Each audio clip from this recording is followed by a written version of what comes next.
Okay, so as we know, Saudi basically already bought out EA. What we were concerned about was microtransactions. Okay, where are the games that EA makes even gonna go now? Are they even gonna be good anymore? And really, I thought that was it. I mean, I was like, shit, I have no faith for the next Battlefield. But as time goes by, people are talking about how this is actually a national security risk, security threat. And at first I was like, what are you guys talking about? And then I was thinking about the kernel anti-cheat that just banned like a whole bunch of players and how you guys were talking about it in the comments. A comment, for example, IT guy here, the reason kernel level anti-cheat is invasive is because it's kernel level. It's higher privilege than even an administrator account. So it's higher privilege than us using this fucking account pretty much. And yes, companies can sell your data. It's in terms of service. Reason secure boot is good but bad. Most motherboard manufacturers don't allow you to change the mask keys for UEFI. The ones that do, you can change the hardware keys to your own, and then secure boot is amazing. This is a manufacturer problem though, not the game's problem for requiring it. I was like, okay. Here's another comment. It said, I think the main issue people are having with kernel level anti-cheat is this level access it has to the system. Cheaters don't like it because it can detect their cheats. IT people are cautious about it because if something goes wrong, it can bring your whole computer down. Similar to the CloudStrike issue that took down most of the world several months ago. Similar to the AWS that took down almost all of our companies, made us realize how much Amazon owns of that fucking cloud and how much we depend on that shit, how much we depend on technology. You had people's fucking beds stop working. Like, they're crunched all together because their bed would not fucking work because it's connected to AWS. And he said, regarding secure boot, if you're on Windows 11, then secure boot and TPRM are already enabled, which I guess was a new feature because I had to like go into my BIOS and actually like enable it myself.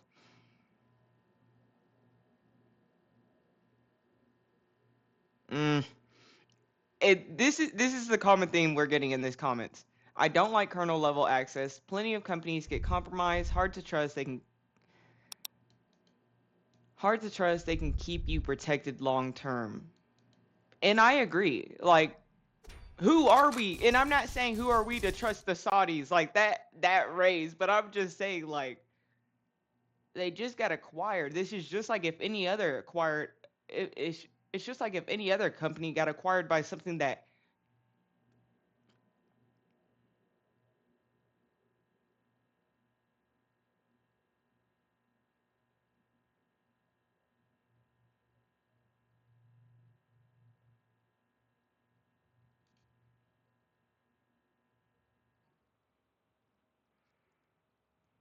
he said sure level and this guy said kernel level anti-cheat is fine as long as you don't care much about privacy and data safety. And to be honest, now thinking about it more, I do care about it. And maybe we need to turn off kernel. Alright, so this video is titled I Am Right Again, and it is also about kernel anti-cheat, but for Valorant. So it's not for EA, but I want to hear more about it. Again, I saw y'all's comments, and I need more information. I was right again. What was I right about again? I was right about kernel mode anti-cheat. I was perusing x.com, twitter.com by some, and I saw this little tweet here that said, I sure am glad that kernel level anti-cheat has reached the point where they're all starting to conflict with each other. The future of gaming is here. They link this picture here. Oh my god, I already kind of looked at this.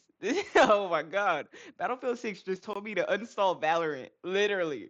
That is a screenshot of the r/Battlefield subreddit. So if you don't know, Battlefield 6 just dropped their beta. The game looks very good, by the way, a separate topic for a separate video. But this person is trying to install the beta, and the game is saying with a security violation, the application has failed to start due to a general software incompatibility. Please uninstall the following conflicting software, and you'll see here, very, very tiny, is the word Valorant. Yes, that... Now that is crazy. That's crazy. I mean, he'll explain it. Valorant by Riot Games. The Battlefield 6 game will not install if it sees you have Valorant installed on your PC. Nah, now you may be that's asking, insane. that's odd. Why would Valorant be incompatible with Battlefield 6? They're separate games. They shouldn't conflict with each other at all, unless you knew about Riot Vanguard. Riot Vanguard is this program written by Riot Games. It is a kernel-level anti-cheat that shipped with Valorant since release in 2020. Damn. And started shipping Since release is insane. So Valorant been ahead of the game. Good or bad? with League of Legends in 2024. It is what is known as a kernel-level anti-cheat. If you're not aware of what a kernel-level anti-cheat is, basically your computer operates in two separate modes of execution, right? You have the kernel, which is a very privileged mode of execution. Think of like, the Windows OS runs here. And then in the user mode level, you have programs like, maybe it's League of Legends.exe, or maybe you have things like, RuneScape.exe, right? And typically what cheaters will do is they will install programs on their computer that are hacks, right? And these hacks, because they run at the same privilege level as the other program, they can just read the memory out of this program, or in some cases write to the memory of that program to reveal things to the user that they could not visually otherwise see. Maybe inside the Battlefield 6 memory, they can read this sequence of digits, right? I'm making shit up, but it may be the case that at a certain location, a certain number, like this hex 02, for example, indicates a unit at a particular location, and that location may be behind a wall, maybe behind a bunker, maybe someplace you visually cannot see. Because hack.exe can just read that memory willy-nilly, you can show that to the user in a different screen and reveal to them, hey, there's an enemy over there, go check there, giving them a privileged advantage that other people may not have. That's a hack. And then enter the world of kernel-level anti-cheats. The games industry, unfortunately, has entered this really terrible trend where now every game publisher has effectively their own flagship anti-cheat software. Yeah, why do we? We'll hear it. Riot has Vanguard, EA has, I think, Easy Anti-Cheat, and Epic has something else. Like basically every publisher has their own like Ricochet program that runs at the kernel level, the privilege level, to look for these hack processes, right? So what this .sys file is doing is, because it runs at the kernel level, it is privileged, and it has access to the rest of the software on the computer. And it's going to look for known signatures of things like hack.exe. If it sees hack.exe or like the MD5 sum, the checksum of that image running, it will flag that user for being a cheater. And while this may all seem well and good kind of at face value, yeah, because I can't lie, I thought it was good. I was like, yeah, no more cheaters. Looks like they're all gonna get fucking exposed. Look at them, all fucking complaining that they bought Battlefield 6 times and they got banned on all 6 accounts because of this shit. It was good while it lasted. This raises a lot of kind of like obvious security concerns for two reasons. One, because you are giving the publisher privileged access to your computer by default every time you want to play one of their games. What if, for example, instead of looking for programs that are running like hack.exe, what if the publisher sees that I'm watching notporn.exe, right? And via some telemetry or something else, it picks that up and ships it back to EA headquarters or Riot headquarters. That's a violation of my privacy. I don't really like that. Also, there's a technical, more vulnerability side of the house that I'll explain using a previous example. Wait. Okay, so I'm assuming people of Valorant have complained about this, and that's what we saw on the Reddit thing. I'm just wondering why I haven't heard more about it, considering it seems like Valorant has had the kernel anti-cheat the longest. There have been ransomware groups of people that are using malware to hold computers hostage that abuse anti-cheat vulnerabilities to bypass antivirus. Genshin Impact, for example, has an anti-cheat that at one point, via a simple ioctl, basically from user mode you could talk to the driver, you could have the anti-cheat disable the antivirus because the anti-cheat runs at a privileged state. So the ransomware... It's like a fucking tech war going on inside our fucking computer. God damn. Where group was going in, they would get onto a computer, they would see that you have Genshin Impact installed, and they could use that to disable your anti-cheat locally, which is absolutely insane. So by installing these programs from these publishers, you're kind of, one, potentially having a privacy issue, but two, you're exposing your computer to a new threat landscape that may exist in the vulnerabilities that the publisher ships without knowing. I mean, it's or maybe intentionally, who knows. But why does EA care if the Valorant anti-cheat is running on your computer? Why does it matter if there's one anti-cheat and another anti-cheat? Yeah, do they conflict with each other? In a perfect world, the anti-cheat system is only running when the game is running. So instead of watching notporn.exe, it should make sense that anti-cheat.sys, the anti-cheat for Battlefield, only runs when Battlefield is running. And that is the case for almost all of the anti-cheats that exist on the market. Wait, so is he saying that, like, whenever you're done using Valorant that has kernel anti-cheat, okay, it's done. Like, it's no longer looking at your computer and doing all that. But whenever you turn off Battlefield 6 that has anti-cheat, it's still active. Except for which one? Which one? You may have guessed it. Yep, drum roll please. It is Riot's Vanguard. Riot anti-cheat is a kernel mode anti-cheat that loads as a boot driver. What that means is it is on when your computer turns off, and the anti-cheat does not stop running until your computer turns off. It is one of the most invasive anti-cheats that has ever been seen. Okay, so basically so they both run no matter if you're on or off the app. We're about to get very technical here, but if you're not technical, it's fine, I'll explain it. The anti-cheat is so invasive that what it does is it inserts what is called a hook for a syscall of the operating system. If you're not sure what that means, basically what is happening here is the Vanguard anti-cheat is impersonating the operating system for all of these syscalls. So whenever you are running the anti-cheat, Vanguard is live, you are calling allocate memory, free memory, suspend thread, suspend process. Instead of your OS, like Windows, actually being the one that's doing this action, Vanguard is inserting itself in the middle and taking that action. Also, Vanguard has this crazy way of swapping out, it's called Control Register 3, not really important, but basically if you try to do the thing where you look at the memory of Vanguard running, for example, or Valorant running, if you try to inspect that memory, it will swap out the memory page live at runtime, so you get a different page than what is actually there. It is hands down the most invasive anti-cheat on the market. If any of this hacking stuff interests you, by the way, go check out Stack Smash in the pinned comment below. This, in my I wish I could really understand this more. Like, once he starts getting into all that shit, I'm like, but damn. My opinion is why the EA anti-cheat refuses to run if it sees Valorant installed. I think they are genuinely concerned about certain tactics or certain ways that the EA anti-cheat does inspection of user mode processes conflicting with the other ways that Valorant does its syscall hooking and memory hooking. We are entering this really, really weird landscape where every publisher effectively, so Riot, EA, Epic, etc. Yeah, because actually, I'm not sure if COD did kernel-level anti-cheat, but their anti-cheat actually did get better.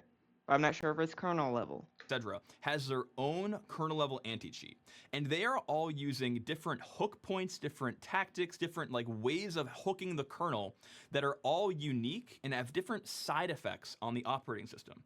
What this boils down to is that we are coming to a place where certain games are not compatible with other games. And what this means is that like you can't have Battlefield 6 installed if you have Valorant installed, because they are concerned that the kernel mode anti-cheats will like touch each other and potentially crash your system. Inside the kernel, right, like the Windows kernel that runs the operating system, we have this weird like land war. Like literally there is Stick to console, boys. Get that next gen console. a war going on for territory about like what hook points different publishers own. Like, oh, this region of the hook is owned by Riot, and like, oh, EA's anti-cheat uses this over here. Oh, but Epic uses this part, and if any of these touch each other incorrectly, it'll blow up your computer. We're entering almost a phase where like you need to have a separate computer for every different game publisher that is different from the computer that you use for your personal stuff, because again, the kernel is this privileged level of memory that you, like, once a driver gets installed, you can never really be sure if your system is safe again.